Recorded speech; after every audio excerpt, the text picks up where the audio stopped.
Ting D12 na makina. Tingnan nyo guys, dalawang turbo dito sa gilid. May isa dito. Yan. Dito dalawa. Original niya dalawa. Pero kinonvert natin ng ano, dalawa natin apat. Dito natin nilagay. Kumpleto naman ang gamit. Yan po na. Tayo na ano niya. Tayo na convert. Para ang andar ng makina. Magaan lang niyang i-drive ang operasyon. Malaki ang dinidiligan niya, pati doon sa likod. Yan. Yan ang mga tubo niya yan. Bago din yung ano natin, Johnson. Yung gear na para panghila sa tubig. Yan. Ito lang, tangke niya, isa lang. Tangke ng diesel. Oh. Silipin yung tangke ng diesel. Meron din tayong dampak ng tubig. Yung tubig na yan, para pang ano yan. Dito ilalagay ang pundo na tubig. Dati yan. Dati dito. Samahan nyo kami. Kaya punta tayo dito. So kasama tayo guys. Pag dito na tayo ng makina. Sila na lang magpatuloy. Lininisa na to. Nilagyan ng isda dito. Tilapia. Yun ang pundo ng tubig niya.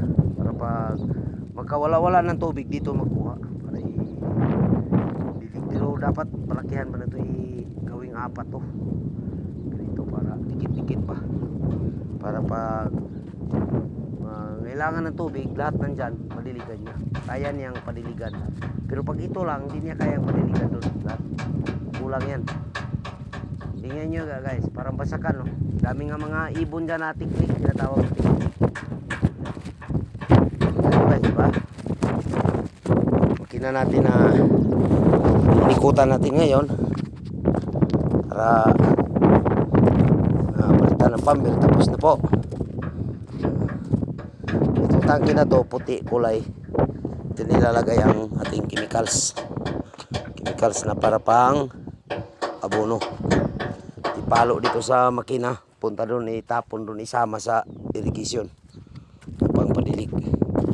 Okay, tingnan natin habayan ang ating video hanggang 3 minutes lang para medyo madali lang panoorin sa ating mga viewers. Okay, dyan lang.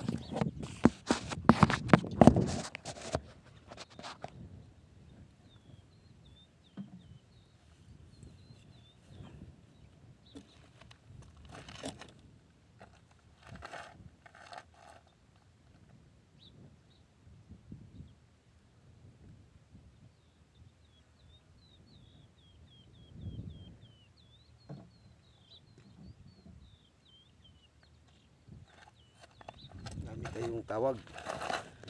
Sige, babay na tayo guys, no? Okay.